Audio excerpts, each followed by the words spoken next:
今今も進んでる状態ですね。工事っていうのは、断熱の工事とはい二重サッシの工事とフード風よけそうです室。そうです。それともう一つ側溝があるんですけれども、その工事も一緒にということで、今本当に大変騒がしい時期ですね。はい。これっていうのはなんでこういう工事が追加工事が必要になったんですか？そうですね。まず夏にすごく暑かったんですよ。1枚のその鉄板が1枚だっていうことね。それですごい暑くって、いくらこうクーラーを出しても、はい。暑さはしのげないと。で、はい。お年めした方が多いので、意外とクーラー使ってらっしゃらなかったんですね、今までの生活が。それでうちの中で締め切られて、そこにいるのが嫌だっていう話も出まして、でその後うちのこの集会所を冷えてますよって、どうぞこちらに遊びに来てくださいっていう形で常に集会所を冷やしててあげたんですね。でそれがまずきっかけですね。それと同時にだんだん寒さも厳しくなり、夏にあれだけ暑かったのが冬になったら今度どれだけ寒いだろうかっていう話から、その断熱工事というお話をもうみんな中に入っている方からこう出たんですね。それでなかなかそれも認められるのが大変でして、でそれが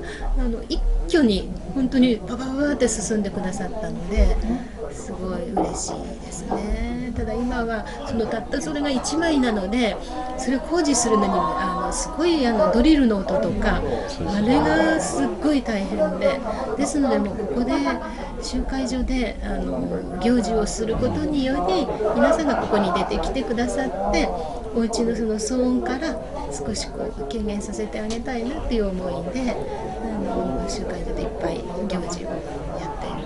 状況ですね。ありがとうございます。ここの長町のこの阿蘇長町の仮設には、何名ぐらいの方で、どの地域の方が多く住まれてるんですか？ですね、全員で410名ぐらいなんです。で、個数にしますと233個ここにあります。で、地域といたしましては、若林区のずっと津波がすごかったですよね。その新井地区の方とか、それからこの辺ではこの辺の地域の方、郡山の方とか長町の方とかが、これは津波ではなくこの地震の方なんですね。そちらの方で入られた方とか、あと南相馬から、原発の関係でいらした方、それとあと岩沼市渡町あたりからも見えてますね。一番多くはでも荒浜とかその沿岸部のですね。でただ最初入る時にグループで入ってくださいっていうあれがあったので、それがネックにはなってたんですけれども、それがだんだんこう1期の募集、2期の募集で3期の募集で埋まったんですけども、3期はもう本当にいろんなところからの方なので、今一番多いって言われると、そのレール柱っていう感じですね。その中越阪神で孤独死ということで、10名ぐらいの組を作っての入居を市が考慮してやったところ、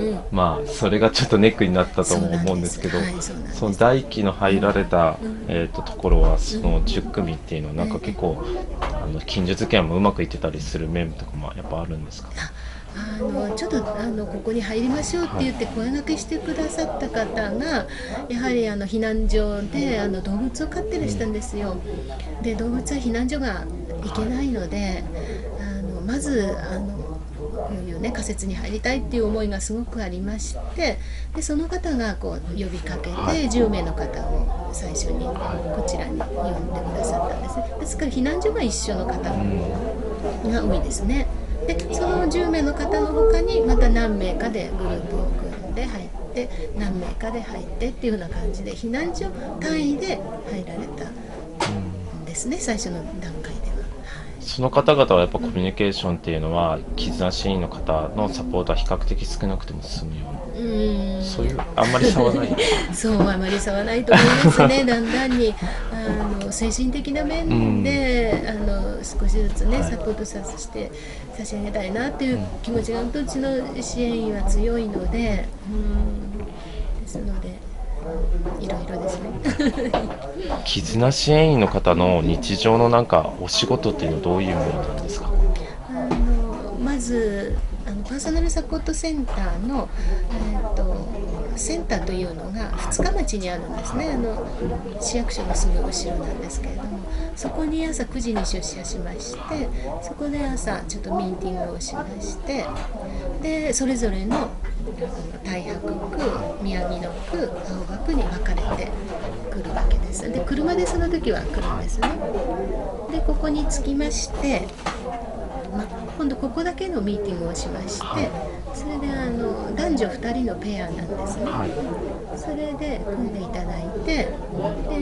回る地区が決まってるんですね。これだけ233もあるので、でその地区に A ブロック B ブロックとかっていうふうに分けて、それをうちので独自に分けてるんですけれども、それに分けて、で2人ずつで組んで、そして毎日今日いかがですかとか、体調どうですかとかっていうふうに必ずこう朝コンコンっていただいて回ってる状況ですね。でごめんなさいね。それでやはり2年後に出なくてはならないという思いがすごくあるので、そこのところで最初のうちはなかなか情報も得られなかったんですけれども、うちの方でも個人情報のことなのであまり入ってはいけなかったんですけれども、やはりこう絆が深まるにつれて、本当に最初はもうやっと5センチ開ける、10センチ開けてくださるっていうぐらいだったんですが、今はもうね、どうぞ入ってお茶飲んでってくださいまで言ってくださりますし、そこによって震災の時にどんな風だったかっていう状況も聞かせてくださったり、最初のうちはもう全然話さなかった方がそれに話してくださったり、でそのうち今度も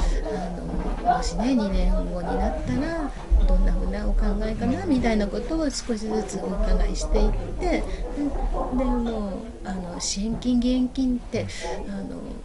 入ると生活保護とかちょっと打ち切られてしまうんですね、今の状況ではね。ですので、そういったことも考えてうちの方では早めにね何とかしてあげたいという思いがあるので、その辺をちょっとこうだんだん突っ込んで聞いていくっていう状況ですね。じゃあやはりその心のケアがあって、それから少し住まいとか生活の支援にできるっていうような状態。そうですね、それがだんだん今なりつつありまして、で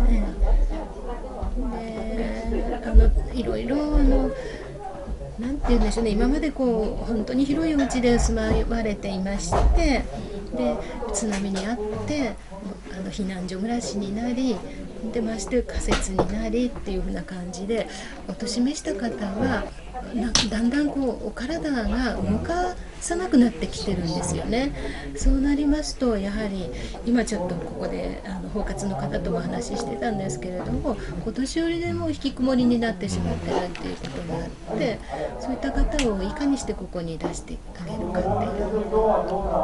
そんな思いで、関わっているようなわけですね。それからいろいろな絆支援員の方が伺ったいろいろな方々の意見とか苦労されているところを高木さんが暮らし再生プランナーとしてどういうようなコーディネートとか、もしくは心情的なことにそうですね、まずちょっとこう相談事がありますと、ここに来てお話を聞きまして、じゃあ例えば物資であればこういうものが今足りなくてって言った場合にはそういったものをこう手配してあげて、でそれをすごくねボランティアの方でもすごい熱心な方いらっしゃって、もううちでお願いすることが本当に、何日かはかかりますけれども持ってきてくださったりとかですね、最近では、うちの方で自転車が3台区の方からいただいたので、それで子供さんがいるのも前のカゴに乗せてね、そしてこう行ってお買い物行ったりしてたのも支援が見まして、なんとかおさんそれはなんとかならないかななんて言ってきた時に、じゃあ分かりましたっていう感じでちょっとそういうボランティアのところにお電話して、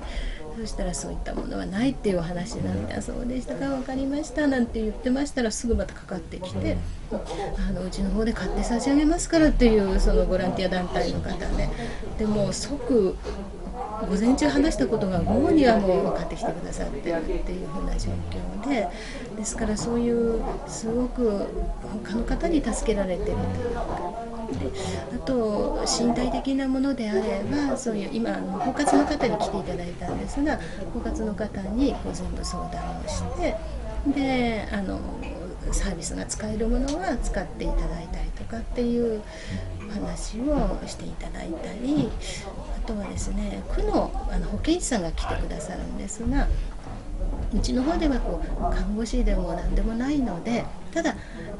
様子がいつもよりおかしいとか、そういった時に、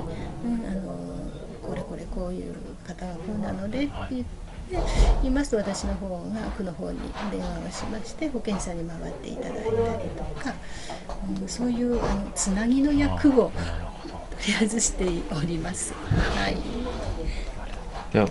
パーソナルサポートセンターさんでは当初から物資支援とか炊き出しされて、それで仮設住宅にも家具入れるのを支援されたりして、それから今もずっと継続して見てる中で、この8ヶ月ぐらい経つ中で今回は長町のこの仮設っていうのは徐々にこの8ヶ月状況っていうのは少し改善っていうか良くなってきたこととか、今